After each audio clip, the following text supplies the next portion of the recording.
웰빙 한방 이야기.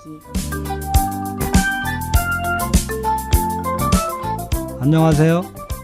동양의학에서는요, 약성을 다룸에 있어서요, 그 마취로 약의 성질을 파악한다고 말씀을 드리고 있습니다. 다시 말씀드리면요, 신맛은 뭡니까? 무엇을 이렇게 뭉치게 하고요. 또 쓴맛은 무엇인지 이렇게 사해주는 작용이 있어서요, 우리의 몸 안의 것을 밖으로 이렇게 배출하고 내려주는 작용을 잘한다는 겁니다. 또 신맛은 습을 잡아주는 작용도 아주 강하기 때문에 우리 몸에 습이 모여서 문제가 되는 경우에는 이 쓴맛으로 치료를 하게 됩니다. 단맛은요, 이 보호하는 작용이 강하다고 말씀드렸죠. 그래서 몸이 허약한 분들은 단맛을 통해서 몸을 보호하게 되는 것이죠. 또 단맛은 우리의 비위를 부드럽게 해주고요, 내장에 급하게 뒤틀린 것들을 완화시켜서 통증을 잡아주는 역할도 하기는 하죠. 다음으로요, 이 매운맛은요, 발산작용이 있어서요, 땀을 흘려주게 합니다. 그래서 이를 통해서 우리 몸 체포에 들어온 감기 같은 사기들을 내쫓아서 병을 치료하는데 아주 유용한 약재들입니다. 또 기와 혈이 뭉쳐있는 것을 이렇게 잘 돌도록 해준 작용이 있다고 했죠. 그래서 기가 뭉친 경우에도 매운막으로 돌려주고요, 혈이 막힌 경우에도 매운 약으로 혈을 돌려주도록 하죠. 자, 우리가 외상을 입거나 삐거나 또는 자동차 사고 등으로 이렇게 외적인 충격을 입었을 경우에요, 우리 몸에 이렇게 쉽게 시퍼렇게 멍이 드는 것을 볼 수가 있습니다. 이 멍이라는 것이 뭐냐 하면요, 우리 피부 아래에서 속에서 핏줄이 터진 겁니다. 그래서 핏줄이 터져서 피와 조직 사이에 피가 나와서 고인 상태인 겁니다. 이렇게 피가요, 자기가 돌아야 될 핏줄 밖으로 나와서 우리 몸 안에서 뭉쳐 있는 것을 동양의학에서는 어혈이라고 합니다. 대부분의 사실 이런 어혈은 우리 몸이 건강하면요, 우리 몸의 생리작용으로 다 자율적으로 흡수 처리가 됩니다.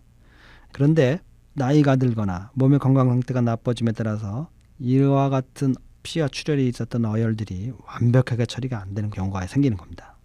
또는 피와의 출혈이 아주 처리가 느려지거나 오래가는 경우가 있는 겁니다. 이런 경우에는요, 매운 약으로 뭉쳐있는 어혈을 잘 돌려서 빨리 회복되도록 돕게 되는 것이죠.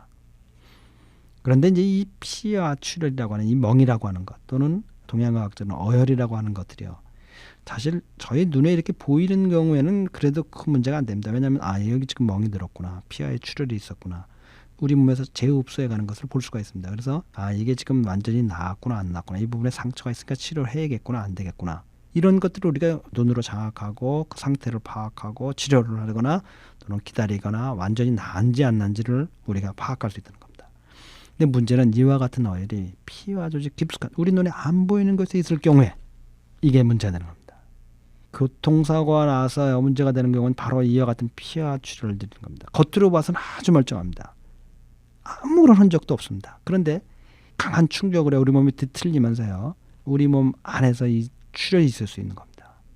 물론 아주 광범위하고 대량의 출혈이 나면 당연히 바로 우리가 알게 되고 치료에 임하겠지만, 눈에 보이지 않을 정도로 심하지 않을 정도 출혈이 있었을 경우에는요, 그 당시에는 별 특별한 통증이나 특별한 어려움을 느끼지 않게 되는 겁니다. 그런데 이런 이와 같은 내부 깊숙하게 출혈이 생겼던, 충격으로 출혈이 뒤틀리는 거죠. 우리 보면 순간적으로 딱 충격을 장차 붙였기 때문에 탔던 분들이 그냥 순간적으로 뒤틀리게 되는데요. 그러면서 그와 여러 군데 있을 수 있습니다. 갈비뼈 사이에서도 올 수 있고, 어떤 여러 군데에서요, 이런 아주 많지도 않은 일정한 출혈이 나오게 됩니다. 그러면 이와 같은 글이 그 당시에는 별로 부드럽기 때문에 별로 큰 문제를, 많지 않은 경우에 큰 문제를 일으키지 않는다는 겁니다. 그런데 그것이 시간이 지나면서 완벽하게 회복이 되지 않고 남아서 딱딱하게 굳어지면 어떻게 되는 겁니까? 그때부터 통증을 일으키는 겁니다. 따라서요, 교통사고 제일 무서운 점이 바로 이 피와 출혈의 문제입니다. 그래서 한 달, 두 달 잘 모르다가도 3개월, 4개월, 5개월, 6개월 가면서 점점 전신에 통증이 온다든지 아파지거나 이런 경우들이 오는데요, 이와 같은 경우가 다 뭐냐면 보이지 않는 것에 피와 출혈이 나중에 어혈이 돼서 뭉쳐서 생기는 문제들인 겁니다. 그래서 일반적으로요, 저는 주위에 아주 친한 분들이 조그만 교통사고가 나거나 충격이 나서 특별한 문제가 없다 하더라도 며칠간의 이 어혈을 풀어주는 약을 먹도록 실제로는 권고를 합니다. 그래서 아주 친한 분들에게 이렇게 어혈을 풀어주는, 막힌 혈이 잘 돌게 하는 경우가 대부분 매운맛으로 지닌 약들인 겁니다. 자, 그래서 이제 이렇게요, 어혈이 될 경우에는 이제 매운 약이 그 작용을 하는데요. 이렇게 매운 것들은 첫째 발산작용, 둘째로는 기와 혈을 잘 이렇게 돌려주는 작용을 한다는 겁니다. 어제도 말씀드린 것처럼요. 이 생강이 매운약이라고 그랬죠? 그렇다고 해서 생강을 먹어야겠다고 달여서 드셔봐야 아무 소용이 없는 겁니다. 같은 매운맛들 중에도 하는 작용이 또 다른 겁니다. 생강은 우리 몸의 속을 편안하게 해주고요. 특히 속이 차가운 분들에게 생강 좋은 약입니다. 그 다음에 속을 따뜻하게 해주고 생강은 특히 이 구토를 잡아주는 작용이 강합니다. 그래서 속이 차가워서 메쓱메쓱 자꾸 구토를 할 경우에 생강을 먹으면 아주 좋죠. 달여서 먹으면요. 그 다음에 발산작용을 해서 땀을 흘리게 해줘서 으실으실 추운 경우에도 아주 좋은 작용을 하지만 생강 자체로는 기운을 돌리거나 혈을 돌리는 그런 작용은 없습니다. 이렇게 매운 약재들 중에서도 또 발산작용을 잘하는 약재, 생강처럼요. 기를 잘 돌려주는 약재 또는 피를 잘 돌려주는 약재가 다 따로 있는 것입니다. 그러니까요. 일반 음식으로 우리가 상용하는 것들 외에는요. 약으로 사용할 경우에는 특별한 경우 어쩔 수 없는 경우를 빼놓고는 가능하시면 한의사분들의 이렇게 도움을 받으시는 것이 좋다는 생각이 듭니다.